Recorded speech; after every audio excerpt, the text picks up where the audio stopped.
আজকের ভিডিওটা dedicated to my childhood memories. এটা দেখে আশা করি সবাই বুঝতে পেরে গেছো যে আজ আমি কি বানাতে চলেছি।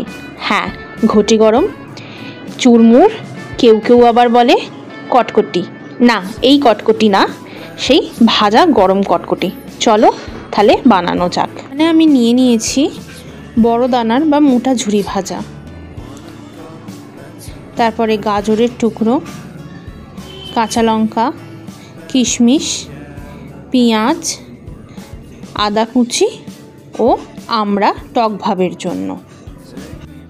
এরপর একে একে খুব মিহি করে পেঁয়াজ কুচিয়ে নেব, গাজর কুচিয়ে নেব। ছোটোবেলা আমি ভাবতাম এত পাতলা করে কাটার সময় ওদের হাত কেটে যায় না, বাট ওই পাতলা করে না অ্যাড করলে ঝুরি ভাজার সাথে ঠিক মানাবে না। দেন একটু কিশমিশ কুচিয়ে নিলাম, এটা যে যার চয়েস অনুযায়ী দিতে পারো, আমার ভালো লাগে। তারপরে কাঁচা লঙ্কা আর আমড়াকেও খুব ছোট ছোট করে কুচিয়ে নিলাম। এরপর সামান্য আদাও খুব মিহি করে কুচিয়ে নিলাম।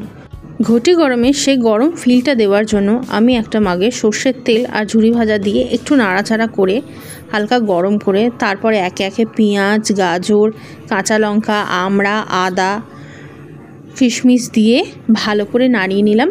একটু বিট নুন বা সামান্য নুন আর একটু সর্ষের তেল বা আম তেল ছড়িয়ে একটা কাগজের ঠোঙাতে পরিবেশন করলাম।